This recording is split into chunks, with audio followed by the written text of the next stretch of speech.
Well, thanks so much for watching, everybody. The CBS News New York at 5. I'm Doug Williams. The news at 6 starts right now.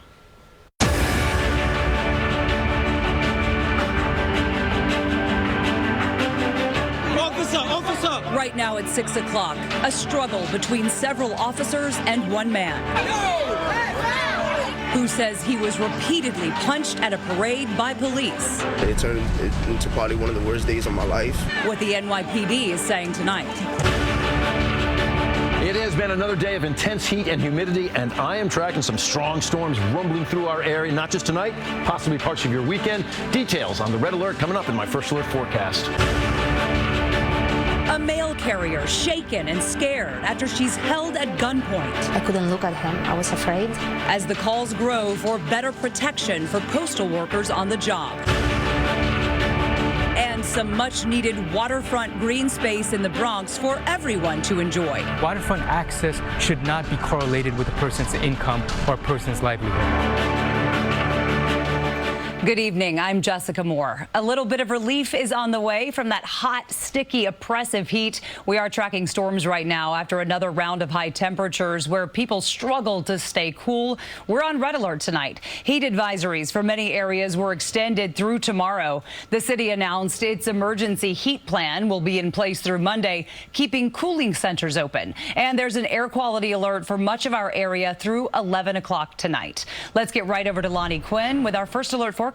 Lonnie. Okay, Jess, it has all erupted in some storms making their way through the area. We had a number of trees taken down in Dutchess County. That line has now calmed down, but there's another one right on its heels, extending anywhere from Sullivan County all the way down to Mercer County. Georgie, if you could track that leading edge, it's moving to the east-northeast. So you get to Newark, 618. You start tapping into some of the strong storms out there. Edison, a little bit earlier. 637, possibly into New York City. New Rochelle around 652 if it makes its way out to Long Island. 724 into Hempstead. I do believe it's going to get a little weaker as it pushes well to the east, but it does not dissipate entirely.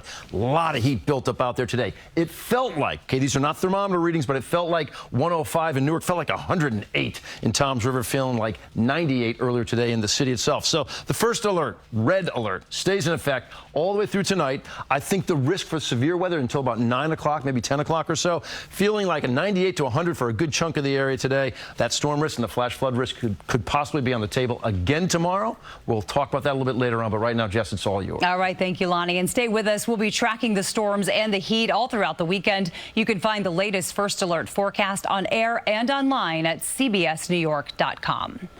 Developing tonight, an unwelcome surprise for thousands of men and women living in a migrant shelter on Randall's Island. The NYPD showed up this afternoon for a sweep. Allie Bauman is live at the scene to explain what police say they're looking for. Allie.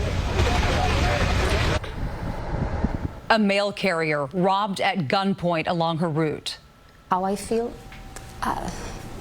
Now stressed all the time. All of it was caught on camera. Now she's still recovering after working in a place she previously felt safe. And a beautiful stretch along the waterfront in the Bronx open for everyone to use. Why advocates celebrate but say it shouldn't have taken this long. Plus this. A surprise celebration for a nurse who dedicated most of her life to helping others. And Nancy is in tonight for Nora on the Evening News. Hey, Jessica. We go on the road with a professional sports team that held the longest losing streak in history. How the team's perseverance led to the ultimate victory. Those headlines and more on the CBS Evening News. A mail carrier robbed at gunpoint in the middle of the day. It happened on Monday, and now the victim is talking to our Elle McLogan about the terrifying encounter in Queens. She asked and gave birth there. Up next, we're going to check in on Jets training camp, where Otis Livingston goes one-on-one with one of the men whose job is to protect Aaron Rodgers. We'll be right back. Jets training camp, sponsored by your local Tri Honda dealers. The Jets are back to work after an off day Thursday. Otis Livingston was out at camp today, and as we've heard, the expectations this year are high. 2 words for the expectations, Yeah. Aaron Roger. Yeah, 4 plays is all we got of Aaron Rodgers last season. Before a season-ending Achilles injury, he's back. He'll be behind a beefed-up line up front. Everybody wants to be a part of the winning team, don't they? No doubt, no doubt. All right, thank you so much. Coming up for us, why a new park in the Bronx is so much more than meets the eye to that community. A long-awaited public park is finally a reality along the waterfront in the South Bronx. Shosh Bedrosian covers the borough and heard from advocates who say they've waited decades for an opportunity like this to reverse the wrongs done to their community. Coming up on the evening news, Vice President Kamala Harris makes history as she clinches the Democratic nomination for president. Robert Costa is live in D.C. as the big question remains, who will she pick for a running mate? I'm Jessica Moore. Thanks for having us in tonight. Good night.